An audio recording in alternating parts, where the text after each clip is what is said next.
अध्याय 2।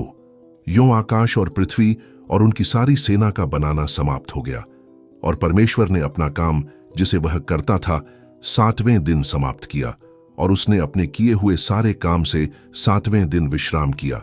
और परमेश्वर ने 7वें दिन को आशीष दी और पवित्र ठहराया, क्योंकि उसमें उसने अपनी सृष्टि की रचना के सारे काम से विश्राम लिया। आकाश और पृथ्वी की उत्पत्ति का वृत्तांत यह है कि जब वे उत्पन्न हुए, अर्थात जिस दिन यहोवा परमेश्वर ने पृथ्वी और आकाश को बनाया, तब मैदान का कोई पौधा भूमि पर न था और न मैदान का कोई छोटा पेड़ उगा था, क्योंकि यहोवा परमेश्वर ने पृथ्वी पर जल नहीं बरसाया था और भूमि पर खेती करने के लिए मनुष्य भी नहीं था। तो भी कोहरा पृथ्वी से उठता था, जिससे सारी भूमि सिंच जाती थी। और यहोवा परमेश्वर ने आदम को भूमि की मिट्टी से रचा और उसके नथनों में जीवन का श्वास फूंक दिया, और आदम जीवता प्राणी बन गया। और यहोवा परमेश्वर ने पूर्व की ओर अदन देश में एक वाटिका लगाई और वहां आदम को, जिसे उसने रचा था, रख दिया। और यहोवा परमेश्वर ने भूमि से सब भांति के वृक्ष जो देखने में मनोहर और जिनके फल खाने में अच्छे हैं उगाए, और वाटिका के बीच में जीवन के वृक्ष को और भले या बुरे के ज्ञान के वृक्ष को भी लगाया।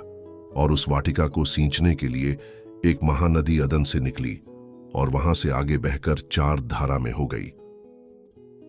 पहली धारा का नाम पीशोन है। यह वही है जो हवीला नाम के सारे देश को, जहां सोना मिलता है, घेरे हुए है। उस देश का सोना चोखा होता है, वहां मोती और सुलेमानी पत्थर भी मिलते हैं। और दूसरी नदी का नाम गीहोन है। ये वही है जो कूश के सारे देश को घेरे हुए है। और तीसरी नदी का नाम हिद्देकेल है। यह वही है जो अश्शूर के पूर्व की ओर बहती है। और चौथी नदी का नाम फरात है।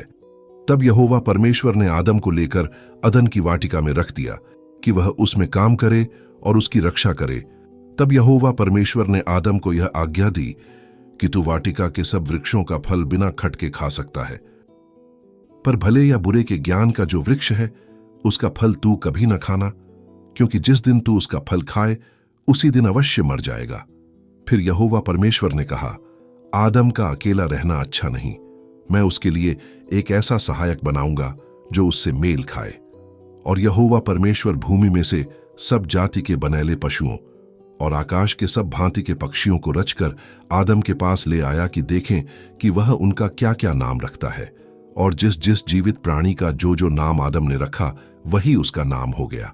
सो आदम ने सब जाति के घरेलू पशुओं और आकाश के पक्षियों और सब जाति के बनैले पशुओं के नाम रखे, परंतु आदम के लिए कोई ऐसा सहायक न मिला जो उससे मेल खा सके।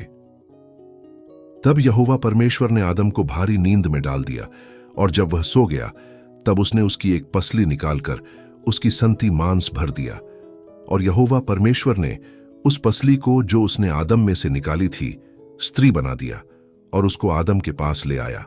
और आदम ने कहा, अब यह मेरी हड्डियों में की हड्डी और मेरे मांस में का मांस है, सो इसका नाम नारी होगा, क्योंकि यह नर में से निकाली गई है। इस कारण पुरुष अपने माता पिता को छोड़कर अपनी पत्नी से मिला रहेगा और वे एक तन बने रहेंगे। और आदम और उसकी पत्नी दोनों नंगे थे, पर लजाते न थे,